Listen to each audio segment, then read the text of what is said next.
स्वागत है आपका अभी क्लासेस डाउट्स में। और आपका प्रश्न है कि पृथ्वी ग्रह का संक्षेप में वर्णन करें, यानी पृथ्वी ग्रह के बारे में बताना है। आइए पृथ्वी के बारे में पढ़ते हैं। पृथ्वी सौर परिवार का एकमात्र ग्रह है जिसमें जीवन का अस्तित्व है, यानी इसमें जीवन पाया जाता है।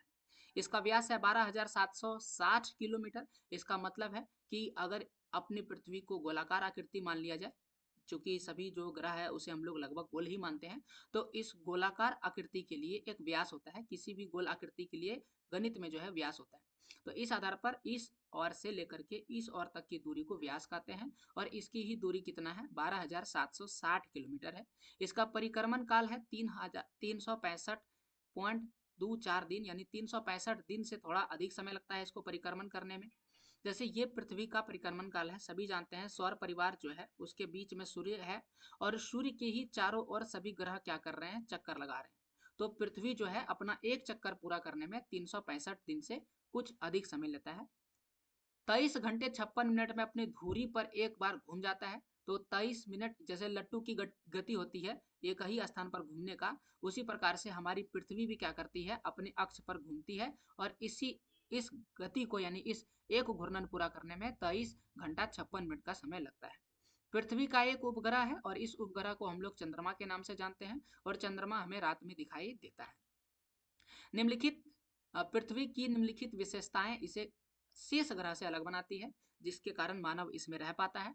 क्या कारण है? जीवन की निरंतरता, यानी यहाँ पर जीवन, एक ऐसा ग्रह है जहाँ पर जीवन संभव है, इसके लिए पृथ्वी ही उत्तरदायी है, और किसी भी ग्रह में जीवन संभव नहीं है।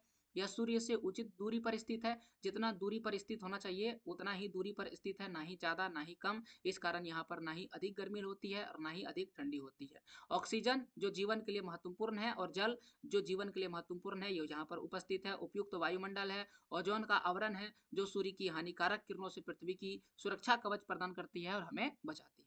इमेज की मदद से समझने का प्रयास करें तो सबसे जो सूर्य है सौर मंडल के बीचों बीच, यानी केंद्र में अवस्थित है। और सबसे पहला जो ग्रह है वह है कौन सा ग्रह? बुध ग्रह है, याद रखिएगा। सबसे पहला और सबसे नजदीक ग्रह जो है बुध है। इसके बाद शुक्र ग्रह है, उसके बाद अपना पृथ्वी है। पृथ्वी जो है ये तीसरे नंबर पर आता है सूर्य से दूरी के क्रम में।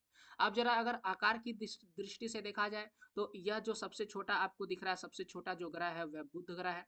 तो इस आधार पर आप अंदाजा लगा सकते हैं। बुध के बाद यह जो ग्रह आपको दिख रहा है यह शुक्र ग्रह है। और शुक्र ग्रह के बाद यह जो दिख रहा है ब्लू रंग में, वह जो कौन सा है, अपना पृथ्वी है। पृथ्वी तो आप पहचान ही गए होंगे।